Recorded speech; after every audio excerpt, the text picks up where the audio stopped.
Global News in Zuma, Nigeria. Many thanks for joining me.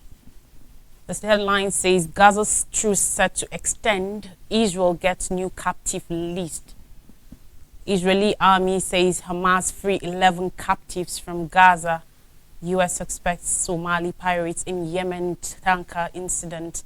Rescuers start vertical drilling in Himalayan tunnel and opponents launch nationwide offensive in Myanmar. Stay with me for these and more stories. On Israel-Hamas conflict, a truce in the Israel-Hamas war seemed to be extending into a fifth day as the two sides finished their fourth release of captives from Gaza in exchange for Palestinians held in Israeli jails under an original 4-day truce deal, while mediators said the process will still continue. Qatar, which along with Egypt has helped indirect talks between Israel and Hamas, said that there was an agreement to prolong by 2 days the original 4-day truce that was expire on Monday. Qatar's ambassador to the United Nations, Alia Ahmed Saif Al-Thani, said we have an extension 2 more days after a closed-door United Nations Security Council meeting on Monday, saying both sides were to release more people.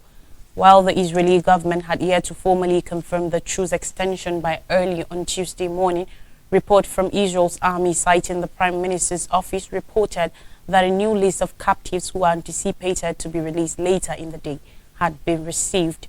Israel has said it will extend the ceasefire by 1 day for every 10 additional captives released by Hamas. According to reports, the newest list contained the names of 10 Israeli captives. There was no immediate comments from the Israeli Prime Minister's office.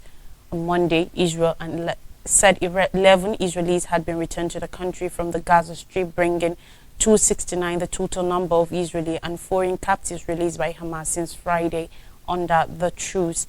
The Israel Prison Service said 33 Palestinian prisoners were also released on Monday after Israel's offer prison in the West Bank and from a detention center in Jerusalem, bringing the total number of Palestinians it has freed since from Friday to 150. Over 14,800 people have been killed in Gaza, including some 10,000 women and children since Israel launched its attack on the Palestinian enclave following Hamas's October 7th raid on southern Israel, which killed about 1,200 people. Israel's intense bombing of the densely populated Gaza Strip has also resulted in 46,000 homes destroyed and over 234,000 damaged, about 60% of the entire housing stock in Gaza, the UN said in the report. Despite the apparent extension of the truce for 2 additional days, Israel remains committed to crushing Hamas militarily and has warned that this war on Gaza will resume. Resumption will likely to see Israeli forces expand their air, land and sea offensive from the devastated northern Gaza to the south of the enclave, where hundreds of Palestinians have fled seeking refuge. Again, on Israel-Hamas conflict, 11 hostages have been released by the Palestinian armed group Hamas are on their way to Israel, the newest in a series of exchanges during a 4-day humanitarian halt, the Israeli military says. Based on information that was received from the Red Cross, 11 hostages are currently on their way to Israeli territory, the Israeli military said in a statement on Monday. A spokesman for the Ministry of Foreign Affairs of Qatar, which has played a major role in mediation struggle, said those released were 6 Argentinians, 3 French citizens and 2 Germans. The release of the hostages, some of the approximately 240 people taken captive by Hamas in deadly attacks on southern Israel on October 7th, comes after Qatar and Hamas said that an agreement has been reached to further extend the initial 4-day truce. On Monday, Qatar's foreign ministry said Israel and Hamas had reached a deal to extend their truce for an additional 2 days, offering much-needed respite for Palestinians in Gaza who have been exhausted by weeks of relentless Israeli bombardment, and hope for Israelis with loved ones held captive who they hope to see return home. Palestinian groups in Gaza have released captives in exchange for the release of Palestinians held in Israeli prisons over the past several days, many of whom are women and children who have been held without trial. Hamas released 17 more captives on Sunday, 14 Israelis and 3 Thais, the highest number so far. The total number of captives released since fighting began October 7th now stands at 62, most of them since the temporary pause in the fighting began on Friday. Israel has said that it will extend the truce by 1 day for every 10 hostages released, and Hamas has said it has agreed to extend the truce under the same terms as the original deal. The halt in fighting has also allowed for more shipments of assistance into the Gaza Strip, where a relentless Israeli assault and siege of the territory has created a dire humanitarian crisis. Away from Israel and Hamas conflict, now to India. A group of attackers who tried to seize an Israeli-linked cargo ship over the weekend were possibly Somali pirates rather than Houthi fighters from close by Yemen, the United States has said. Pentagon spokesman Brigadier General Patrick Ryder, speaking on Monday, noted that the U.S. has not ruled out a Houthi connection to the attempted hijacking by 5 armed men over the weekend. We are continuing to assess, but initial indications that these 5 individuals are Somali, said Ryder, clearly a piracy-related incident, he added. U.S. Navy forces repelled the capture of the tanker Central Park over the weekend after it was boarded by armed men who were taken after the U.S. warship Mason arrived on the scene. The attempted hijacking comes at a time when Yemen's Iraq-backed Houthi rebels have carried out a chain of attacks on ships in the region, and the U.S. said ballistic missiles were fired from Houthi-controlled territory in the direction of U.S. ships shortly after the incident. The Houthis have consolidated control over large swaths of northern Yemen and appeared as a rising force in the region after a years-long war with the country's government and a coalition of forces from Saudi Arabia and the United Arab Emirates (UAE). While fighting in Yemen has become more subdued over the last year, the Houthis have launched several attacks on Israel amidst ongoing fighting between Israel and the Palestinian armed group Hamas in the Gaza Strip. Missile and drone attacks launched towards Israel have largely failed, but the group has seized commercial ships in the Red Sea that they say have connections to Israel. The U.S. said that it was considering pre-designating the Houthis as a terrorist organization following one such seizure earlier this month. The Pentagon has said the ballistic missiles fired over the weekend were launched in the general direction of the U.S. ships, but that they fell into the ocean about 19 kilometers, 10 nautical miles away from the vessels and did not result in any injuries. Yemen's government in Aden placed blame on the Houthis for the attack, but the group did not acknowledge either the missile launch or the attempted vessel seizure. The Central Park is managed by Zodiac Maritime Limited, a London-headquartered international ship management firm owned by Israel's Ofer family. The weeks-long struggle to save 41 workers stuck in a collapsing Himalayan tunnel has reached a perilous new phase, with rescuers trying to drill downward through unstable mountain terrain after a severe route wavered at the final stage. Since November 12th, the men have been confined when the parts of the tunnel they were helping to construct in India's northern Uttarakhand state gave way, stalling their early exit with over 60 meters, 200 feet of broken rock, concrete and twisted metal. Engineers had earlier tried to excavate the debris in the exit shaft, but were forced to abandon efforts late on Friday after the powerful US-made drill they were using broke down just meters from the trapped men. The setback was the newest before the complex and challenging operation that has twice seen officials suggest a rescue was imminent, only for conditions to change and efforts paused. Authorities are now trying to manually dig through the remaining debris in the exit tunnel while simultaneously drilling down from a forested hill some 86 meters, 282 feet above the trapped men. According to the Secretary of India's Ministry of Road Transport Highways, Mahmood Ahmed, who estimated work could be completed by Thursday, said the vertical drilling had reached a depth of 35 meters, 114 feet by Monday. But geologists have cautioned that vertical drilling is fraught with risk and warned it could weaken the fragile mountain, causing more debris to fall into the already partially collapsed tunnel chamber. The rock types in the Himalayas are very weak, Yaspal Sudrial, a geology professor from the HB Gurwal University in Uttarakhand, said, according to report. The vertical drilling would disrupt the rock formation and will cause vibrations to the mountain, said Sundrial, who is considered an expert in local rock formations. The rocks in the Himalayas should be treated very cautiously and with very strong support. I'm afraid drilling would disrupt the soil of the rock above the tunnel. On site, authorities say both rescue options are considered safe options but are unable to tell which will be most effective. Both vertical and horizontal drilling are safe, said Harpal Singh, the former director of India's Border Roads Organization that maintains the country's road networks.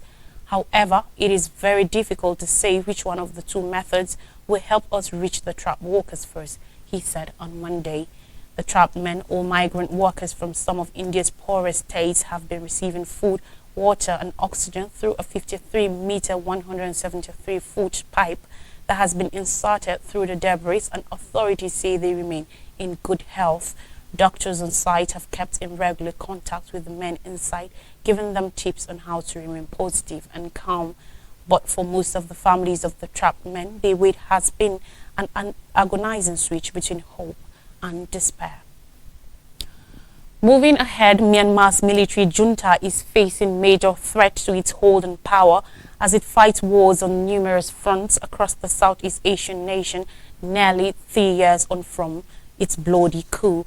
Powerful armed ethnic militias have joined with resistant forces in recent weeks to mount huge latest offensives with unprecedented coordination, exposing the limits of the deeply unpopular junta's capabilities as it loses strategic border towns, key military positions and vital trade routes at a scale not seen in decades, according to experts. Matthew Arnold, an independent Myanmar analyst, said the junta is actively collapsing right now, and that's only become possible because there is this wider effort across the country, calling it an existential moment for the military. Arnold said the resistance is now focused on taking major towns to fundamentally defeat the junta.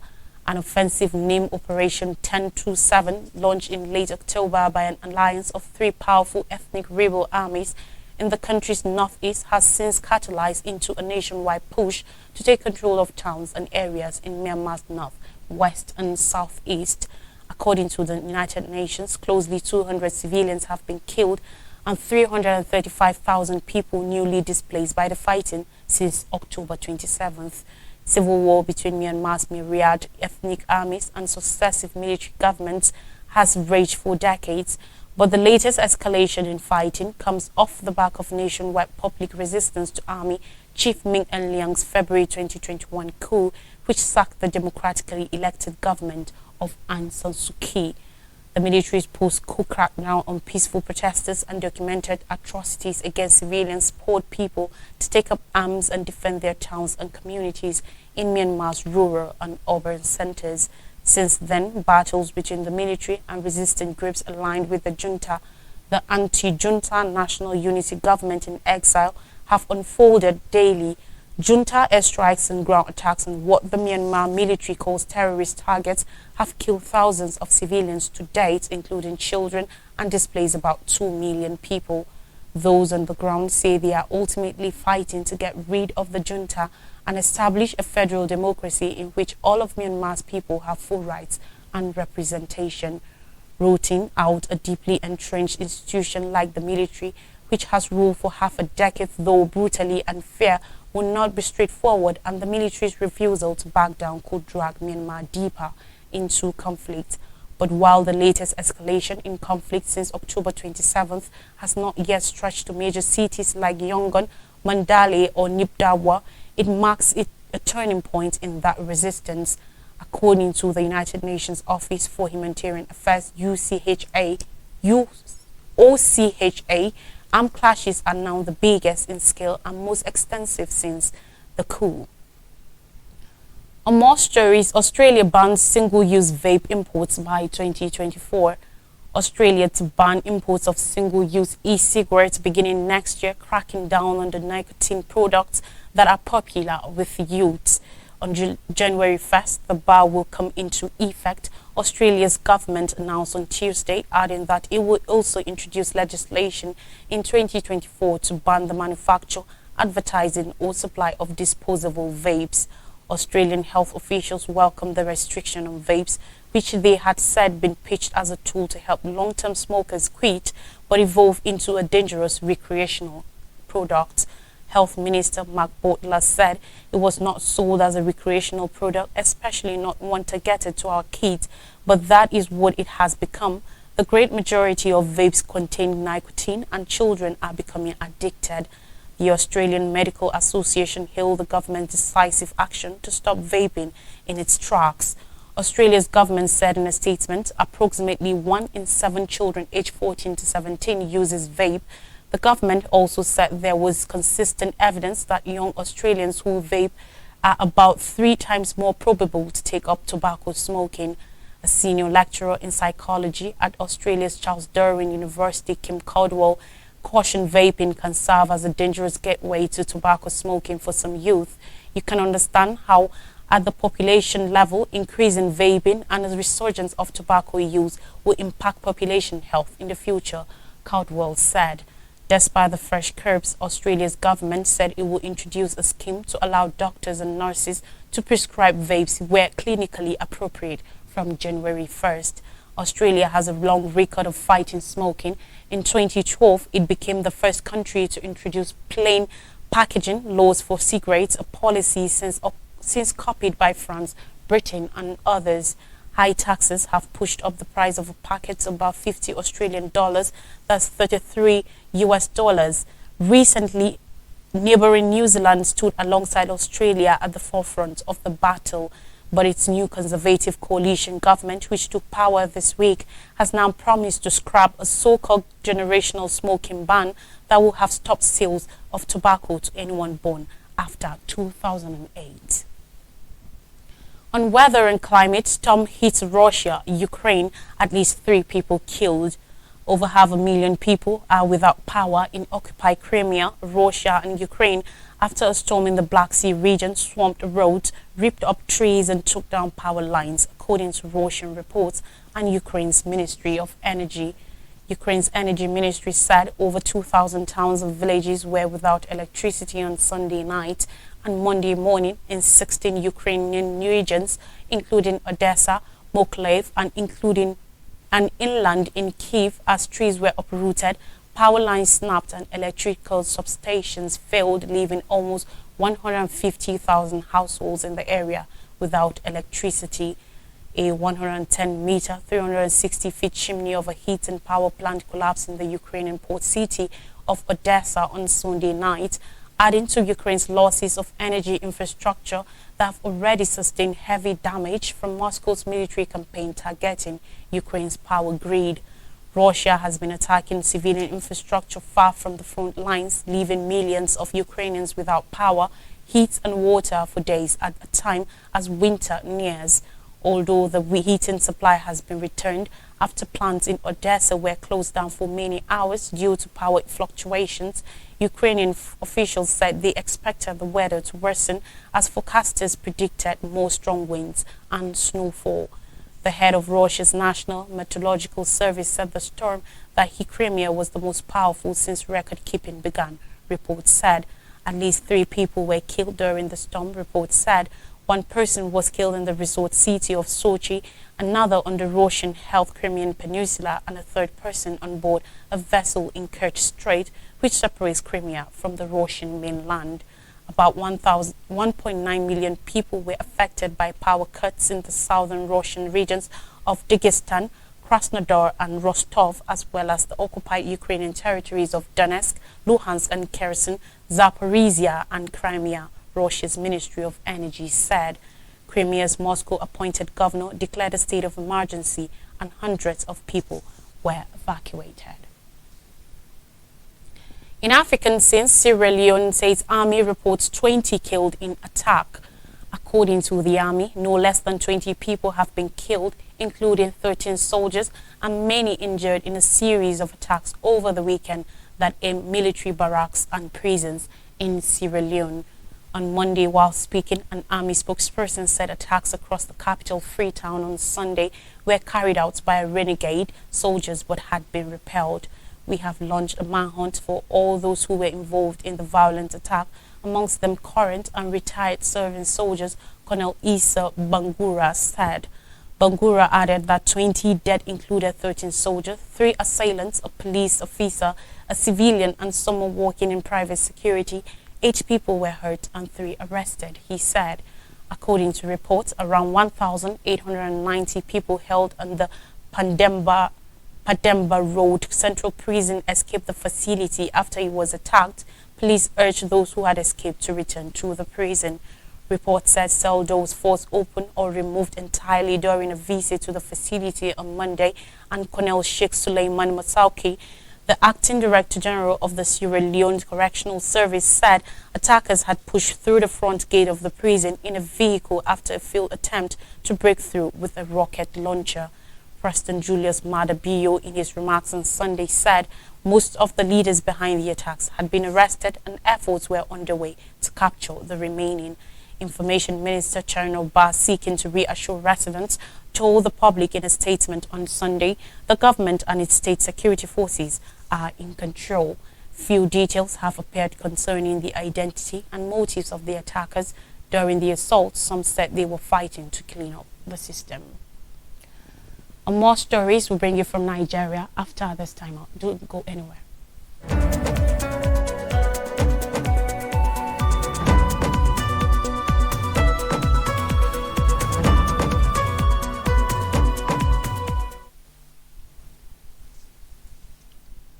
You're welcome back. Now more stories. Tinubu to present 2024 budget to National Assembly. President Bola Tinubu will present the 2024 budget to a joint session of the National Assembly on Wednesday, barring any last-minute changes. This information was confirmed by Dr. Ali Umaru, the Secretary, Research and Information at the National Assembly, who was at the Senate with respect to protocol arrangements. The number and category of persons to be given access into the National Assembly complex will be restricted on the day due to space constraints and security. It was gathered. Reliable sources in the upper chamber who spoke on condition of anonymity said the President has written to both the President of the Senate, Godswill Akpabio, and Speaker of the House of Representatives, Tajuddin Abbas, conveying his plans to address the joint session. The two leaders are expected to read the letter to senators and members of the House of Representatives during Tuesday's plenary. Remember, barely 3 weeks ago, President Tinubu had sent the 2024 to 2026 Medium-Term Expenditure Framework (MTEF) and Fiscal Strategy Paper (FSP), proposing an expenditure of 26.1 trillion naira for the 2024 fiscal year. After 2 weeks of discussions and interface with heads of ministries, departments and agencies (MDAs) on revenue and expenditure projections made for them, the Senate, through its Committee of Finance, approved the MTEF. It precisely approved the 26.1 trillion naira proposed as 2024 budget and other parameters as proposed by President Bola Tinubu. It also approved the fresh borrowings of 7.8 trillion naira while pegging the oil price benchmark for 2024 at $73.96 and oil production at 1.78 million barrels per day. Other parameters approved at GDP growth rate of 3.76%, inflation rate of 21.40%, suggested benchmark exchange rate at 700 naira to $1, and projected budget deficit of 9.04 trillion naira. The report read in part, FGN recommended spending 26 trillion naira with 16.9 trillion naira as retained revenue, 9 trillion naira budget deficit including GOEs, 7.8 trillion naira in new borrowings including borrowing from foreign and domestic sources, 1.3 trillion naira worth of statutory transfers, an estimated 8.2 trillion naira in debt service, 234.6 billion naira in the sinking fund, 1.27 trillion naira in pension, gratuity and retiree benefits, total recurrent non-debt of 10.2 trillion naira and 4.49 trillion naira as capital expenditure. And finally, on the news on judicial matters, Judicial Council starts screening of 22 justices. According to report, all is now set for screening of the 22 justices nominated for the Federal Judicial Service Commission (FJSC) to fill unoccupied seats on the Supreme Court bench and the National Judicial Council (NJC). Yesterday, according to a source, the panel set up to interview the justices while will start its sitting at the boardroom of the NJC today. The sitting of the panel will last for about a week before the final selection of 11 justices that will fill the vacant positions from among the 22 nominees will be made, according to the source. This is just as Justice Olukayode Oruola, the Chief Justice of Nigeria (CJN), assured that the Supreme Court will soon have the constitutionally prescribed full complement of 21 justices. Talking at a special session to mark the beginning of the 2023-2024 legal year and swearing in of newly conferred senior advocates of Nigeria SANS, the CJN said the plaintiff public will heave a sigh of relief within a short time. Among those confirmed with the rank of senior advocates of Nigeria at the elaborate ceremony in Abuja are Mrs. Olayemi Badewole, wife of Major General Badewole, retired, Mrs. Fumi Falana, Olukayode Ojulo, Mr. Adiola Adipe, and many others. At the event, the CJN stressed on the need for respect for the rule of law and the holistic independence of the judiciary, lamenting that the judiciary as it is today is more deserving of public trust and confidence than ever before. He said if the faith of the people is to be maintained in the judiciary, then judges must be aboard delivering justice without fear or favor, while cautioning Nigerians on the imperative of being less controversial and be more disposed to alternative dispute resolutions to free the courts from some needless cases which are overstretching both human and material resources. The CJN called for the amendment of the law to end most appeals at the Court of Appeal, which he said is competent, dexterous, and well equipped with the right materials and manpower to adjudicate effectively and resourcefully.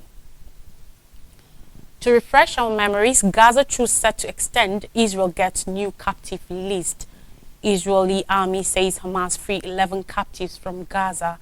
U.S. suspects Somali pirates in Yemen tanker incident. Rescuers start vertical drilling in Himalayan tunnel, and opponents launch nationwide offensive in Myanmar. That's all on the news. Thanks for watching. I am Lois Strike.